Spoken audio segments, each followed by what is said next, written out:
I just get very uneasy about the idea that somehow we're going to tell some private entity what their compensation ought to be. The owners of these public companies ought to be the ones that have that right.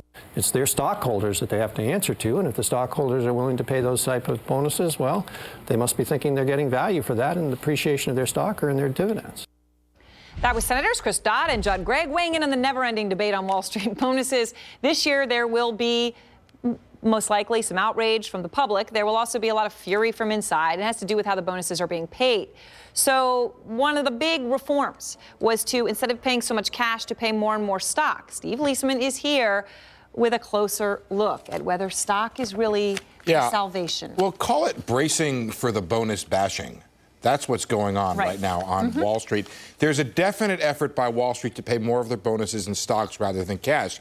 That's part of the reforms linking pay to performance, but it's also an effort to make these huge payouts seem, well, less obscene. Bonuses will be up anywhere from 17% to 60% at some key Wall Street firms over 2008 because it was just a very profitable year on Wall Street, and that's how the model works. Firms are caught now between angry taxpayers who say they bailed the banks out and grumbling workers who say they're due after a good year. Here's what some of the banks are doing. Goldman, of course, you saw in the papers this morning, talking about mandatory charitable donations. Citi, the ratio of cash and bonuses will decline by 30%. Meanwhile, Morgan Stanley, bonuses of some executives will be greater than 50% in stock. And Bank of America, of course, saying 75% of some of the pay will be in deferred stocks. Tim Ryan, President and CEO of the Securities and Financial Markets Association, or SIFMA, this morning on Squawk on the Street defended the new bonus changes. The compensation that you'll see come out over the next couple of weeks will be dramatically different than a compensation structure that existed. For instance, at my old firm, I was on the compensation committee. There's no way we were paying out as much in variable consideration. We certainly had no clawbacks. They're going to have clawbacks now. The system is really changing pretty radically, and we're not getting any credit for the reforms. Yeah, clawbacks and maybe some taxes. The Obama administration is looking at ways to tax banks to recoup some of the cost incurred in the TARP bailout. And central bankers meeting over the weekend in Basel, Switzerland, warned banks not to get too complacent about the recovery and to revert back to your pre-crisis euphoria. I think that means wages and bonuses and salaries and things like that, Erin. This is just a fascinating topic. Should they get all that money? I'm not paid to have an opinion. But you have one. I can see by the way you're holding back on that smile of yours. I am certainly not going to That's divulge it here. I'll stop there. I'll stop there. But I'll stop there. How about this? I will say this. Bankers aren't winning any popularity contests. They're not. Here's what I want to know. What? If the market is truly at work, then I don't care. If the market is not at work, then I care. Is this some sort of cartel or oligopoly at work here? That's the reason why they get so much, the banks, Wall Street makes so much money. That's what interests me. If the market's at work, they get every penny they deserve. If the market is somehow failing here, then I care. Right, and then yes, which is something we're going to be focusing in on a little bit more now here as we talk about this issue of stock. Yes, Robert Miller is a Carnegie Mellon professor at the Tepper School of Business, and Fred Lippman is a partner with the law firm Blank Rome. So we're going to hone in specifically on this issue of whether adding more stock to these compensation packages makes a difference. And also one other point I wanted to hit on, which is when Steve talks about the market working. I mean, potentially a lot of average people getting paid a whole lot more than average, and if that is a market functioning or not.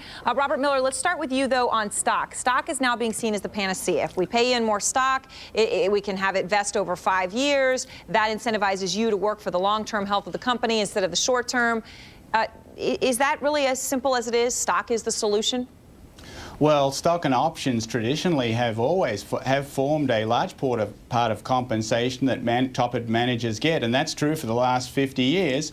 The basic point here is that shareholders use stock and option to tie the captain to the mast of the boat.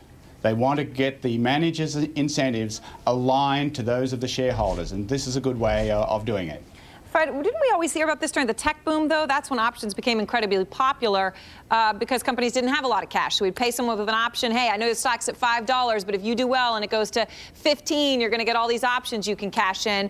And it ended up incentivizing people to, well, goose profits right before the earnings report so the stock would pop and they could sell the options. And it encouraged a lot of bad behavior. Well, investors set the prices of stocks and options, and so to the extent that these companies don't have very strong reputations, that kind of stuff is going to be taken into account by the markets themselves. So, Fred, do you think the market works here? The stock this is a good idea? This is a real improvement? I think what's happening at this point is it's quite different than the option craze that we had before, because people now have an actual investment in their bonus to make sure they get it in the form of stock in 5 years. And the options, they had no investment in the stock, so it's quite different in terms of the nature of the behavior trying to incentivize. But here's my question. For most people at these banks, I mean, they're big banks, and they have, you know, in some cases, tens, maybe even $100 billion of revenue. So somebody getting paid even $5 million in bonus, which sounds so huge to most people, may feel that no matter what they do, their behavior won't really impact the stock price. So then paying them in stock won't really incentivize any change in their risk-taking. Am I being too concerned, Fred? Well, let's go back to 2003 and 2004, and you're at AIG, and they're selling credit default swaps, and they thought they had adequate reserves at that time, but 5 years later, it's quite clear they did not have adequate reserves. I think what upsets the shareholders is that we're paying for short-term performance without understanding the full structural risks in these transactions. And so the idea is to hold the stock, require them to hold the stock for 5 years or more in order to align their interests with the long-term shareholders' interests. So in a sense, the higher you're paid, the more decision-making authority you have, you would get more stock. So in that case, it would be directly linked. Robert, do you buy the argument Fred made with the AIG example? Yes, I do. And I think that this 3 to 5 year vesting period is something that has been in place for quite a while. Now, that's going to vary across companies, and it's also going to vary with the economic environment, but it's not as if this is something new. What about the issue Steve Leisman raised, which is an interesting one? You know, there are several discussions you could have about compensation, well, more than several, right? But there's the people at the top, your rainmakers, people who bring in a lot of money, should they be paid? That's almost one discussion. And then there's another discussion about people who most people would perceive they have good educations, but in any other field they would go in with the same educational track record and the same performance. They would be paid a fraction of what they make on Wall Street. Do we pay too much for mediocrity? No, I don't think so. There's a market out there for executives. It's a very competitive one. Lots of people would like to be CEO.